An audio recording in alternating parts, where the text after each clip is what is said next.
Hello दोस्तों, नमस्ते, प्रणाम। आप लोग कैसे हैं? आशा करती हूँ आप लोग ठीक ही होंगे। जहाँ भी रहें स्वस्थ रहें, मस्त रहें, अपने अपने कामों में व्यस्त रहें।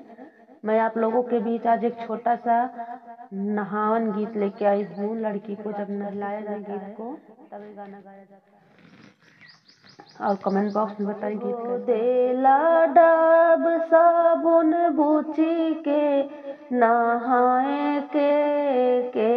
देला तौली नहा के देह पोछई के हो देला तौली नहा के देह पोछई के पापा दिले डब साबुन बूची के नहाए के पापा दिहे डब साबुन बूची के नहाए के मम्मी दिली तौली नहा के देह पोछई के मम्मी दीही तौली नहा के देह पोछई के हो देला डब साबुन बूची के नहाए के हो देला डब साबुन बूची के नहाए देला तौली नहा के देह पोछई के हो देला तौली नहा के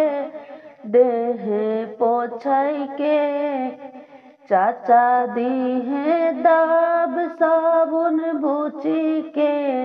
नहाए के चाचा दीहे डब साबुन बूची के नहाए के चाची दीही तौली नहा के देह पोछई के चाची दीही तौली नहा के देह पोछई के हो देला डब साबुन बूची के नहाए के हो देला डब साबुन बूची के नहाए के हो देला तौली नहा के देह पोछई के हो देला तौली नहा के देह पोदिले डब साबुन बूची के नहाए के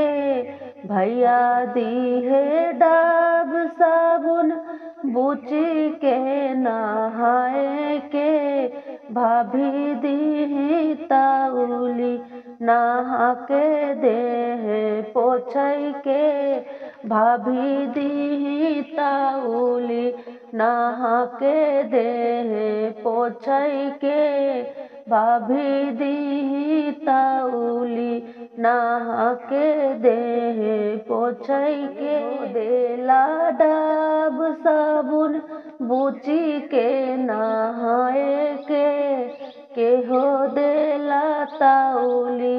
नहा के देह पोछई के हो देला तौली नहा के देह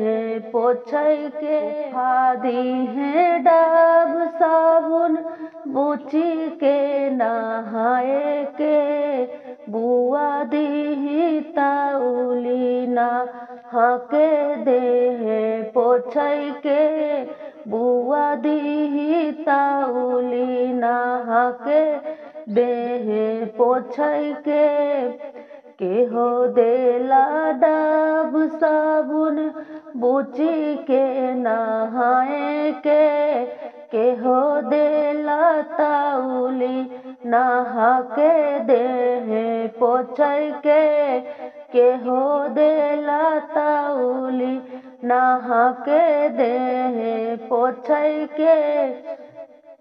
जीजा दीहे डब साबुन बूची के नहाए के